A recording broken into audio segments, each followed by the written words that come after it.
Hey everybody, my name is Ed. Okay, so we're going to do another haul video. So we'll just jump into it. Batman v Robin number 2,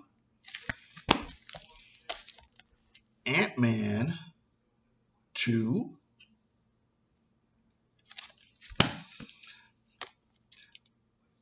Jennings Vale Captain Marvel 2. Here's number 3,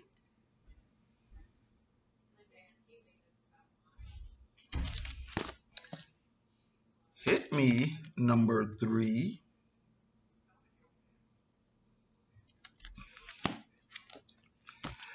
Captain America number 28, Tanahashi Coates, written by Tanahashi Coates. I got this one because I believe there's a scene in there that's kind of a spoof on a internet figure named Peterson. And I kind of want to read it. I think a lot of people have kind of talked about it, and they've implied that Jordan Peterson is the Red Skull. I've seen one or two scans. I don't think that's quite it. So I really want to read the story and contents to pick up the to know exactly what the actual spoof is. Um, Newborn number 5. Newborn number 6. Plunge number 4.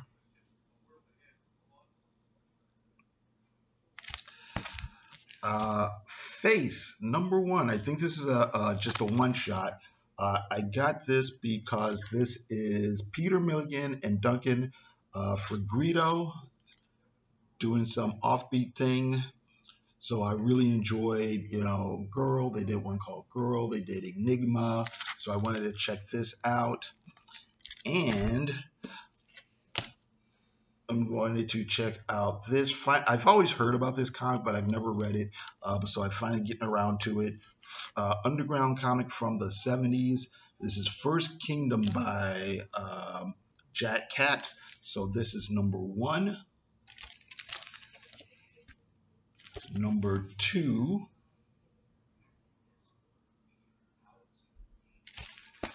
And then number 3. So I'm really looking forward to reading this. This is one of these comics that's interesting historically, long form storytelling, kind of, what do I want to say? Kind of paved the way for more modern graphic novels, or what became graphic novels within the following decade. Also, I know First Kingdom, along with Cerebus and I think it was ElfQuest, were also one of these comics that were first only available in the direct sales market. So they kind of paved the way for that. So very important comic from a historical aspect. So we got that. I already talked about what I got. Face. I just want to check out some more Peter Milligan and Duncan Fegredo.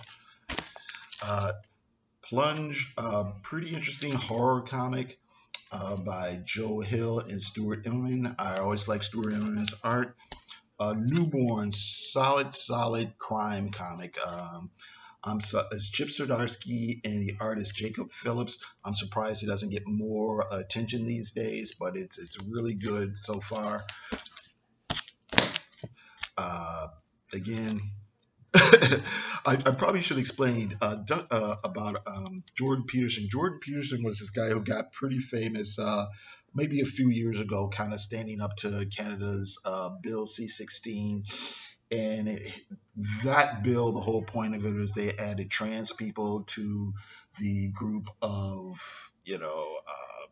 whatever, to the list of groups that you can't discriminate against. He made a big deal of supposedly you're going to be going to jail if you use the wrong pronouns or whatever. That really didn't happen, but he's gotten popular talking about just various anti SJW topics and things of that nature. And He's known for getting like overly emotional about things, crying over Pinocchio and crap like that. And lately, he just got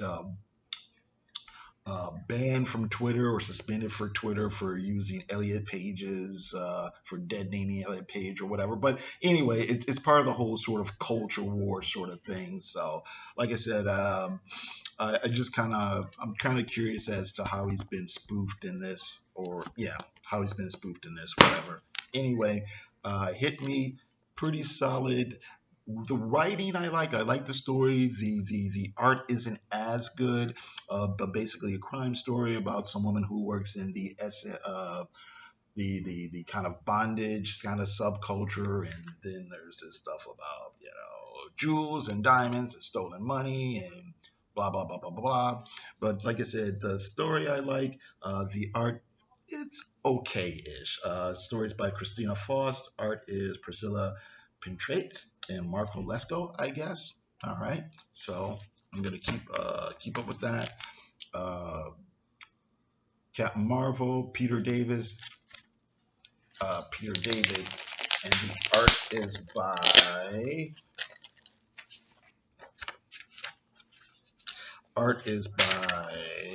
Juanin Ramirez.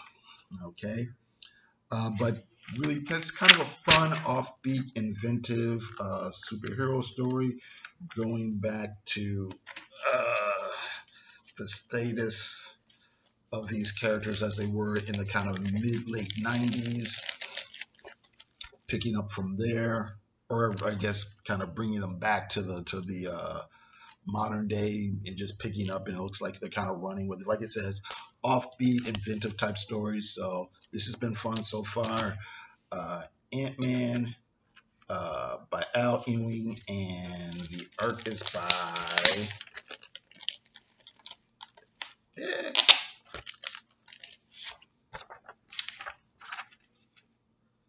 Tom Riley. So basically, kind of a kind of a retro story. The first story had to do with was I've had a flashback um, to the Hank Pym era of Ant Man, and this one looks like it has to do with Eric O'Grady possibly, and it looks like, and there's some suggestion that there's a future Ant-Man, and it's just like fun, offbeat. Looks like it's kind of combining all the different Hank Pym, Ant-Man type characters, and it's kind of got a fun old school uh, take on the art. So so I've had fun with that. And then Batman v Robin. It is Mark Wayne and Mahmoud Asur. I really like Mahmoud Asur's art, and the story has something to do with um, I don't know, magic in the DC universe, and somebody has possessed Damian Wayne, and it looks like that's kind of what, and I don't know. It's kind of what the story is. So it's Batman versus magic, I guess. Whatever. But interesting setup. Like I said, really enjoy the art. So that's about it for this week. I know last time I did a video, I was like, oh yeah, I've got all these videos planned and these reviews planned, and then just I got kind of sidetracked by real life or whatever. So hopefully I'll be able to get back on track with that. All right, so that's it. Thank you very much for watching. I do appreciate it. You guys have a great day.